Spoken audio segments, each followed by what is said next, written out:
After 4 weeks off, the Premier went to Emergency Services headquarters in Brisbane to release his government's to-do list for the first half of this year. I return in 2013 refreshed and invigorated, ready to take this state forward. Metro South health workers, angry about cuts to jobs and services, rallied, then marched through the foyer to the PA Hospital's administration building. Campbell Newman watched last week's troubles from a distance on a regional tour of the state. In person, he wants to accentuate the positive. Logan is a great community. What I'll be, though, looking forward to is specific advice on what we can do to deal with localised extreme unemployment. The Katter Party's former National Secretary, Bernard Gaynor, tweeted that he wouldn't let a gay person teach his children. The party will not tolerate people using our good name to promote their own personal preoccupations and predilections. The ALP this year will also begin the long search for 82 candidates, including half a dozen or so from the past. But I would like to see people like Cameron Dick, Grace, Murray Watt. There's been a Friday afternoon clean-out in the Newman government, with the minister quitting and a controversial Director-General given his marching orders. With sadness, because I think Ros Bates has tried very hard to do a great job for Queensland. The Premier is standing by his Redcliffe MP Scott Driscoll, who's been accused of moonlighting as a retailer's advocate. I suggest you, as the good people in the media as you are, go and check out whether you believe his statement. Do you believe it? Well, I've got no reason to believe otherwise. According to the Treasurer, the Competition Authority's draft increase is an unacceptably large price rise for electricity prices here in Queensland. Queensland Health could outsource medical equipment, pathology, diagnostic imaging and laundry. You can either get on the train or get under it. Asset sales and outsourcing of services. Recommendations as expected. Reaction on cue. Today the LNP has put Queensland up for sale. There will be no sales of government businesses without first taking it to an election. Katter MPs have ambitions of taking over as the main opposition. Learning from the LNP, they're appointing non-parliamentarians as portfolio experts. We saw Campbell Newman do this at the election, and now we are doing this. Unprecedented pressure on the Crime and Misconduct Commission has come to a head tonight with the resignation of Chairman Ross Martin. But in another twist, Mr Martin says he's quitting for health reasons and not over the wrongful release of sensitive Fitzgerald inquiry documents. To progress as quickly as possible the process of ill health retirement. Scott Driscoll's 3-minute statement is by far his longest response. He's again denied wrongdoing but is updating the parliamentary record about his wife's income. I regret this oversight and will rectify this today. A scathing review has recommended the CMC be restructured to focus on only the most important matters. The organisation does not feel it's accountable to the Parliament and the people of Queensland. Redcliffe MP Scott Driscoll has put an end to months of unrelenting controversy and pressure by quitting the LNP. The LNP was meeting tomorrow to expel Mr Driscoll, so he's preempted that tonight. The June state budget will predict a much bigger deficit than previously expected. An $8 billion deficit does concern me. We're still proposing that we get back to a surplus in 2014-2015.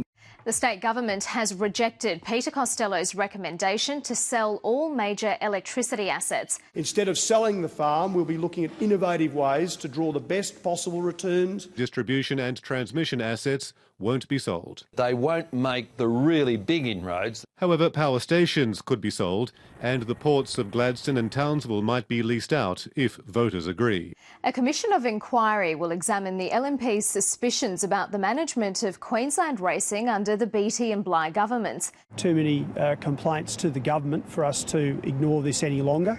2 other inquiries are already up and running into child safety and the Queensland Health payroll. It's always about re-prosecuting issues from the past. Queensland has joined the National Disability Insurance Scheme. You have convinced your fellow Australians and Queenslanders of the need to do something better than we've done before.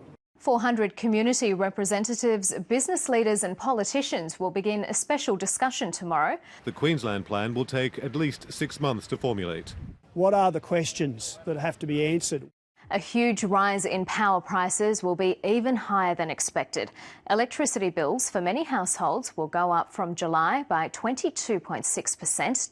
Not that the Premier, the Treasurer or the Energy Minister were talking today. Right now, they're up there hiding. The Treasurer has delivered an austere budget for 2013-14 due to an economic slowdown and declining revenue.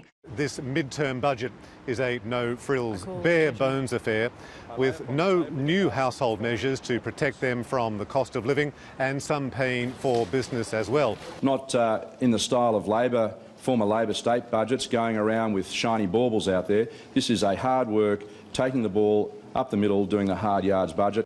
The former Premier has been diagnosed with non-Hodgkin lymphoma. On behalf of the House, I would like to wish her all the very best for the treatment that she will be undertaking. The state government and LNP have dismissed fresh allegations that MP Bruce Flegg was offered an inducement to give up his seat for Campbell Newman. The claims were investigated 2 years ago and no evidence was found. The opposition says secret phone recordings published today should prompt a new inquiry. State MPs will get a minimum $57,000 pay rise to bring their salaries into line with their federal counterparts. It means that a state MP's base salary will increase from just over $137,000 to almost $195,000. After a 12-month inquiry, the former Crime Commission head Tim Carmody has found systemic failures of child protection in Queensland. He says too many cases are reported to authorities who can't handle them all and shouldn't have to. Child protection isn't just a government responsibility, it's a social responsibility. The Premier is on holidays, so unions supplied their own Campbell Newman.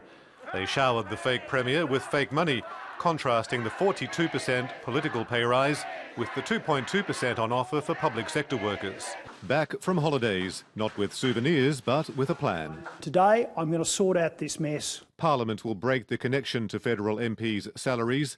A 3-month inquiry has found there's no way taxpayers will ever again see the money squandered on the health payroll saga. The inquiry found that because a settlement agreement was signed in September 2010, there are now no means by which the state may seek damages from IBM for breach of contract. This is salt into the wounds of Queenslanders to the lasting shame of members opposite. The affair surfaced when the member for Redland's mistress wrote to the Speaker with details of sexually explicit photographs she says he sent to her mobile phone. I don't want pity. I only ask that my family be left alone. The ALP hopes Mr Beattie can spearhead its campaign attacks on Campbell Newman's Queensland government, both in Ford and the rest of the state. I don't claim to have an intimate, detailed knowledge of every aspect of Ford, but I will by the end of this campaign. Celebrating his 50th birthday at an ECA cabinet meeting, Campbell Newman is also enjoying a boost in the opinion polls. The Crime and Misconduct Commission will play a role in the selection of Queensland's next senator. State MPs were today expected to endorse the LNP's Barry O'Sullivan. The LNP and Mr O'Sullivan have asked the Parliament to move to adjourn the matter until the CMC has completed its investigation. Just extraordinary. Everton Park and Wairima State School near Toowoomba have convinced the Education Minister they should stay open. But it's a bad day for others. No, seriously, why did they have to cut our school down? 18 months on from its record-breaking election win, the Newman government has won mid-term approval from the business community. But unions claim public sector job losses will reach 20,000 by the end of the year. Bikies have labelled the state government's crackdown on Gold Coast outlaw motorcycle gangs as propaganda. 60 extra police were sent to the Gold Coast, but it was a relatively quiet night compared to the bikie brawls the night before. The government plans on banning members from travelling in groups, wearing their patches in public, working in tattoo parlours, and if they're brought before court, there'll be a presumption against bail. The Sunshine State could become the gaming state with up to 7 casinos. Just hours after passing tough bikie laws, Parliament is set to give Jared Blea the final say on how long serial sex offenders stay behind bars. It does take it out of the court and it does put it in my jurisdiction. The 14-year veteran of the Supreme Court and Court of Appeal has labelled changes to the Dangerous Prisoners Sexual Offenders Act as bad policy and bad law. It is disrespectful to the court. People who are apologists for for sex offenders and pedophiles. Relations between the Queensland Government and the judiciary have reached breaking point. A Supreme Court judge has adjourned a bail matter involving an alleged bikie because he says the Premier has told the court what the outcome should be. The CMC's acting chairman weighed in with an opinion piece supporting some of the LNP's legislative changes. Labor has fired an early shot for the 2015 state election by announcing its first two candidates. The marchers tried to put the spotlight on corporate greed, fluoride, Indigenous rights, coal seam gas, as well as the bikie crackdown. Dr Levy has admitted that the CMC was approached by the head of the government's media unit last month. Independent MP Scott Driscoll has quit after being threatened with expulsion from his Redcliffe seat. The CMC chairman's version of events has changed several times. On the other hand, the government believes the important parliamentary committee is biased and dysfunctional. Mr Driscoll has lost prestige in the community. Last night, the government sacked the parliamentary watchdog when what they should have done is sack Ken Levy. Passions ran high at a short but fiery ALP state conference where grassroots members and unions won the right to vote for future leaders. The Premier has used the annual State of the State address to foreshadow more details about privatisation. And that's something you'll hear myself and the government talking about over the coming months. The former Transport Department head Michael Caltabiano will face no charges after a year-long investigation by the Crime and Misconduct Commission.